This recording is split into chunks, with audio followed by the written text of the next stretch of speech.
This is my last special because I have an objective tonight.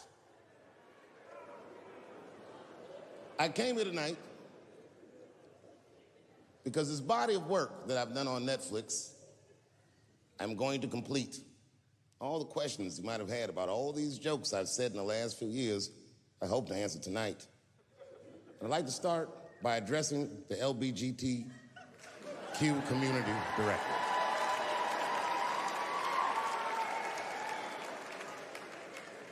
And I want every member of that community to know that I come here tonight in peace. And I hope to negotiate the release of DaBaby.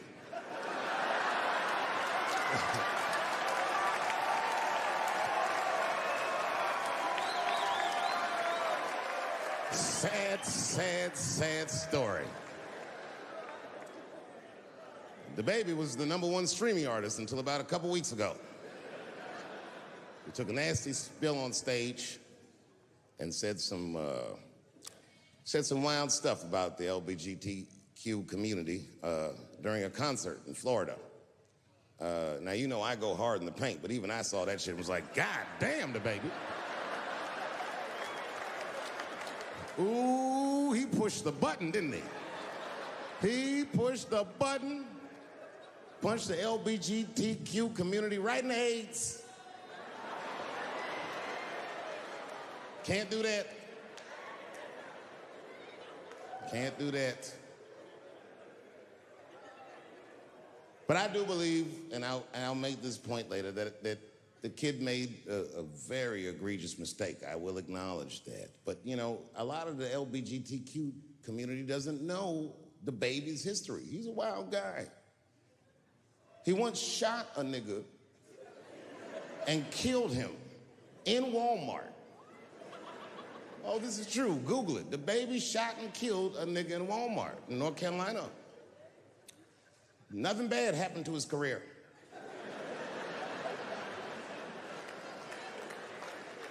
Do you see where I'm going with this?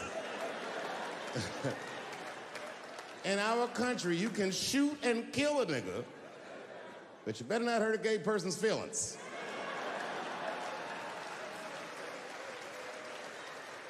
And this is precisely the disparity that I wish to discuss. I have a question for the audience. And this is a real question. I'm not joking around. Is it possible that a gay person can be racist?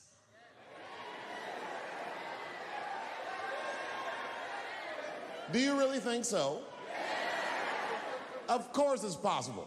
Look at Mike Pence.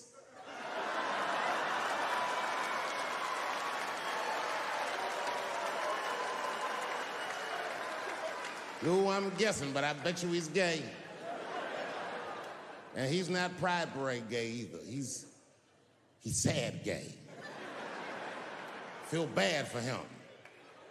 He looks like one of them gays that prays about it.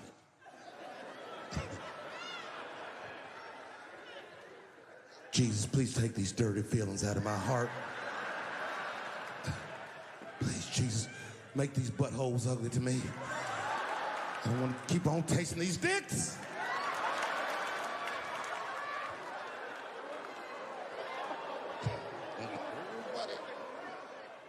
You guys are confusing the emotions. You think I hate gay people, and what you're really seeing is that I am jealous of gay people. Oh, I'm jealous. I'm not the only black person that feels this way. We blacks, we look at the gay community and we go, God damn it, look how well that movement is going. Look how well you are doing. And we've been trapped in this predicament for hundreds of years. How the fuck are you making that kind of progress? I can't help but feel like if slaves had baby oil and booty shorts,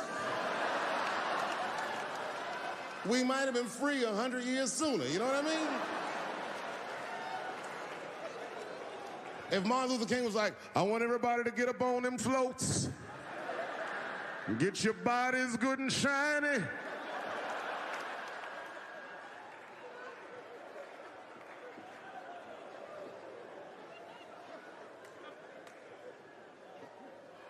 I don't hate gay people at all. I respect the shit out of you. Well, not all of you. I'm not that fond of these newer gays. Too sensitive. Too brittle. Those aren't the gays I grew up with. I miss them old school gays, nigga. Them Stonewall niggas, them the ones that I respect. They didn't take shit from anybody. They fought for their freedom. I respect that shit. I'm not even gay. And I want to be like a Stonewall nigga. Them old school gangster gays, them glory hole niggas, them the ones I like.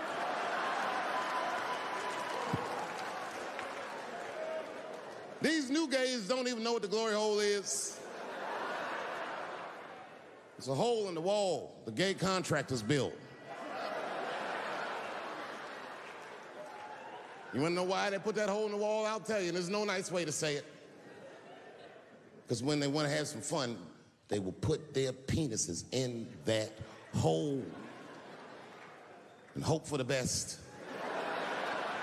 I respect that shit. There's a lot of courage on both sides of that hole, nigga.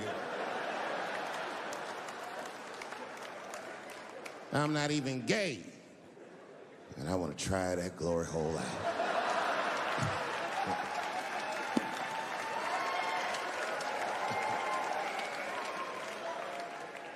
What if Martin Luther King had to integrate the glory hole? I don't care if it's black lips back there or white lips back there. A mouth is a mouth. A warm, wet mouth. I'm going all the way. I got in a fight, almost got in a fight. It's complicated. I was in a bar in Austin with my wife, and it was during COVID, and a woman came to our table, and she was maskless. And this bitch came over, no mask, all H words. Hi, how are you? Droplets was coming out of this bitch's face. We all covered our drinks. Oh, bitch, what are you doing?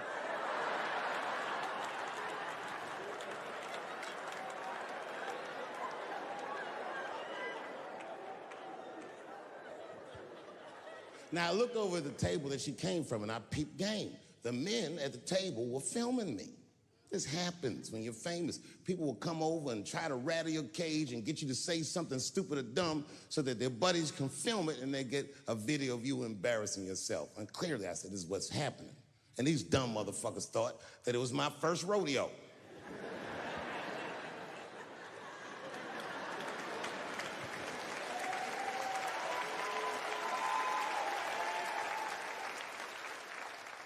Sadly, it worked. I ran right over there. I said, I pointed right in the camera. I said, you's a bitch-ass nigga for doing this to me.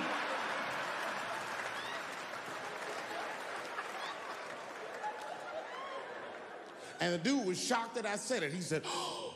And when he did like this, I seen all his fingernails was painted, and I realized, like, uh-oh.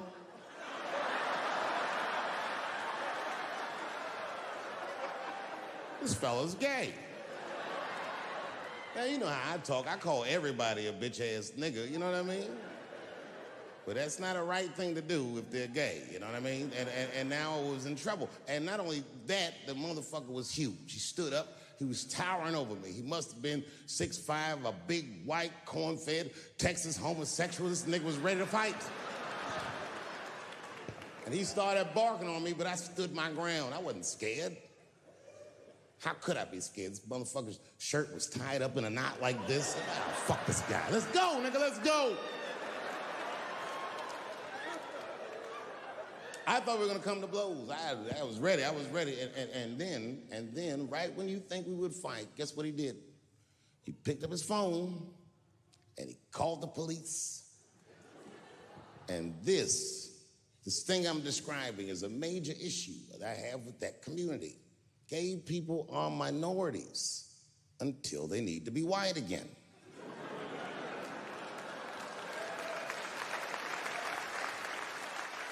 I'm being very brutally honest so we can solve this problem. I'm telling you right now, a black gay person would have never done that to me. Because a black gay person knows when the police shows up, they're not gonna care who called them. They don't show up like, which one of you niggers is Clifford? We're all Clifford.